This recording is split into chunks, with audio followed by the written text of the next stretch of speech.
Irène Chagnot propose Voyage sans passeport.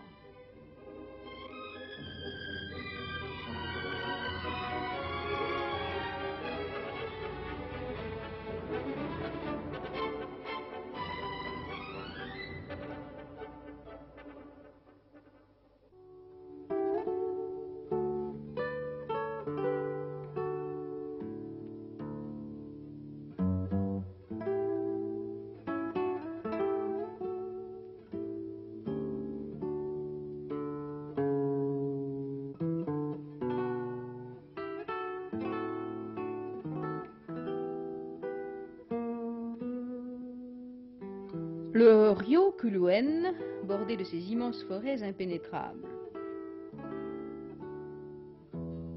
Et une fazenda dont l'activité est l'élevage du bétail.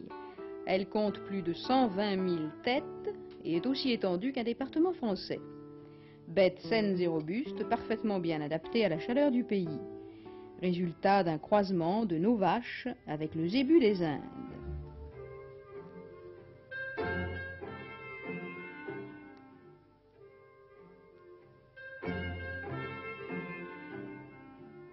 Au ranch, des chevaux sont mis à la disposition d'Easy Schwartz et ensemble, nous allons parcourir sous 42 degrés à l'ombre, nous en sommes loin aujourd'hui, une piste que viennent parfois rafraîchir de petits rios.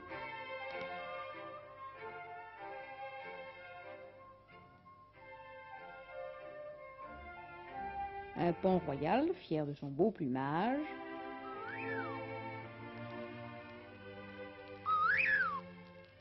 Un coati, très apprécié pour sa fourrure.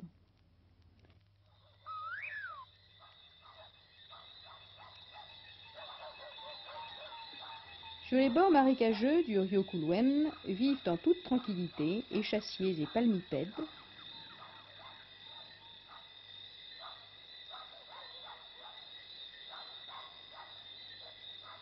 et des milliers de papillons auxquels s'attaque ce petit serpent. Easy Schwartz nous a dit qu'il avait rencontré là-bas en 3 mois 4 serpents, donc au fond assez peu. Celui-ci, avant d'avaler sa victime, la broie dans ses anneaux. Il a été tué pendant qu'il prenait son bain, le pauvre. Ce n'est qu'un petit anaconda. Les Indiens prétendent qu'il en existe de plus de 30 mètres. Un paresseux. Doucement, mon vieux, doucement.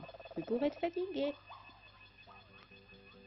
Cet énorme lézard aime les chiens, et vice-versa. À la brousse comme à la brousse, on boit l'eau que l'on trouve. Il est parfois nécessaire de se nourrir sur sa propre chasse. Mais il faut vite le sortir de l'eau, car il y a des piranhas qui ont vite fait de ne laisser qu'un squelette. Le tapir, gibier assez rare, a une chair d'une grande finesse. Sa peau est d'une épaisseur et d'une solidité incroyables et nécessite un couteau bien affilé.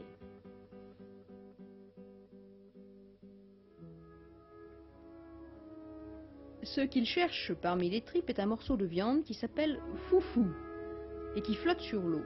On se rend ainsi compte rapidement s'il y a des piranhas. Jeunes coatis capturés qui partagent leur repas.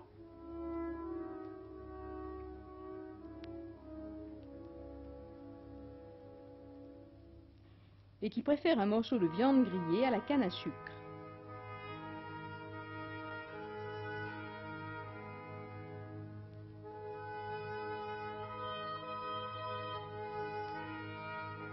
Et maintenant, c'est l'heure de la détente, alors cigarette avec une feuille de maïs séchée et un morceau de tabac en boudin, mais qu'on achète au maître.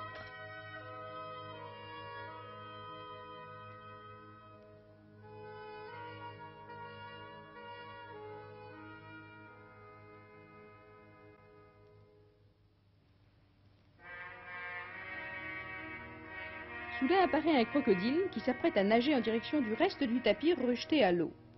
Regardez bien, c'est un spectacle cruel, fascinant et fantastique. À victime, victime ennemie.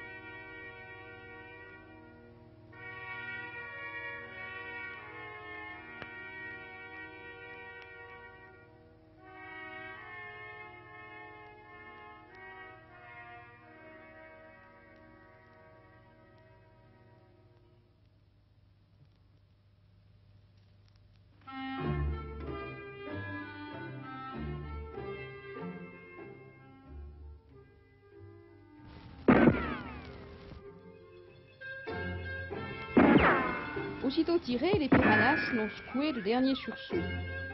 Le crocodile est une bête assez difficile à tirer. Les balles ricochent facilement sur la boîte crânienne. Les points vulnérables sont la mâchoire et les yeux.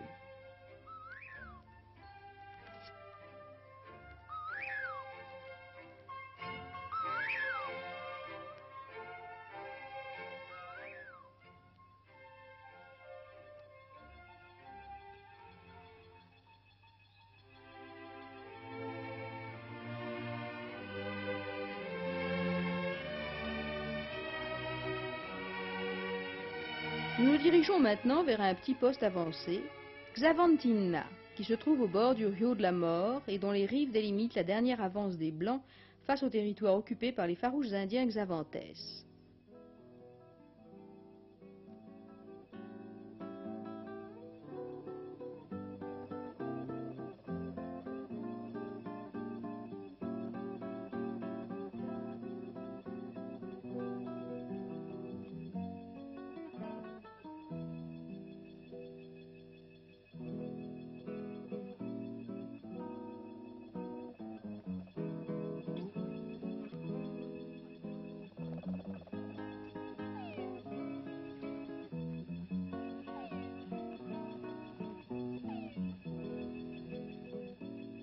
Chemin faisant, une partie de chasse sous-marine est décidée au milieu de grosses difficultés. Le peu de transparence des eaux et un courant très violent. Première prise, une raie Oslo. Elle possède sous la queue un dard contenant un poison très violent et dont la piqûre peut être mortelle.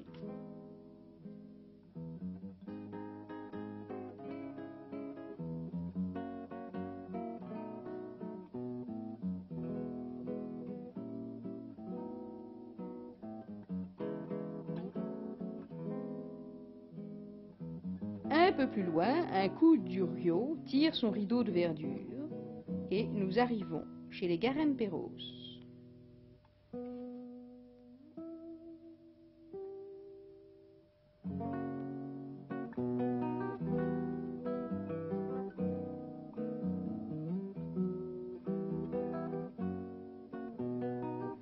Nous sommes ici parmi des fantômes vivants du siècle passé, des survivants de la ruée vers l'or. On dirait des figurants de cinéma qui pourraient tenir des rôles de forbans ou de justiciers du Far West. Et pourtant leur physique n'a rien à voir avec leur honnêteté. Ils nous ont accueillis avec un rapide signe de la main, et sans s'occuper de nous, ils continuent à chercher.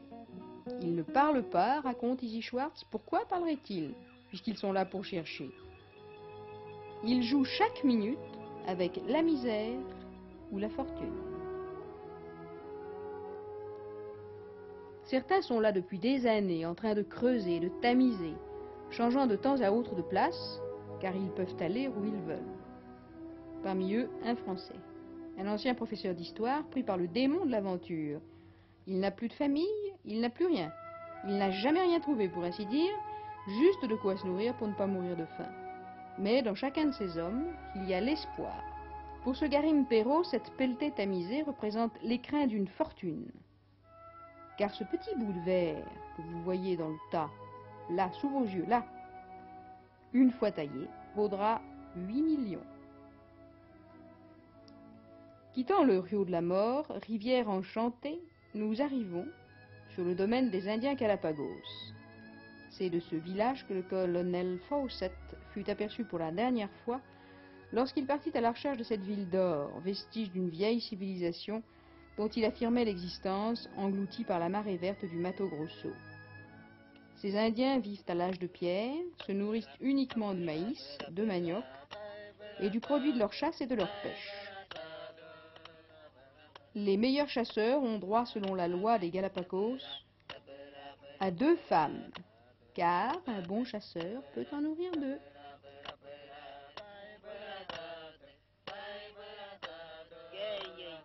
Les Indiens habitent dans des huttes faites avec des branches de palmier.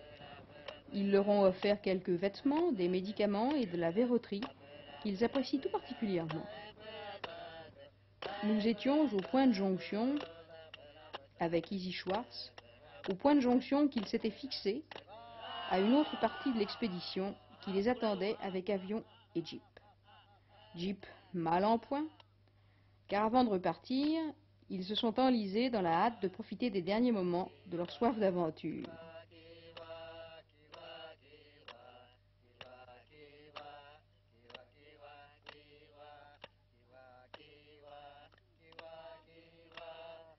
Rencontre imprévisible avec une autruche en train de couver. Elle s'enfuit avant que l'on ait le temps de la filmer. Alors nous allons un petit peu jouer avec elle. Et ce pour connaître sa vitesse. Qu'est-ce qu'il faut faire? Il faut la faire courir.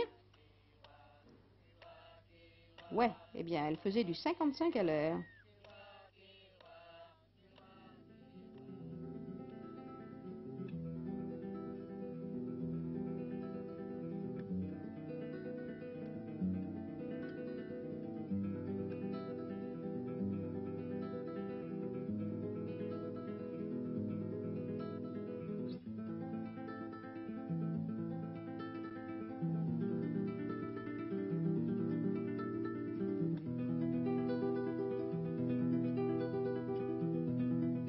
Elle s'est fatiguée très rapidement, la pauvre, et c'est la raison pour laquelle vous pouvez, vous, l'admirer en gros plan.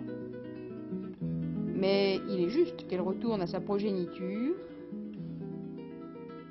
et courtoisement, je vous souhaite une bonne soirée.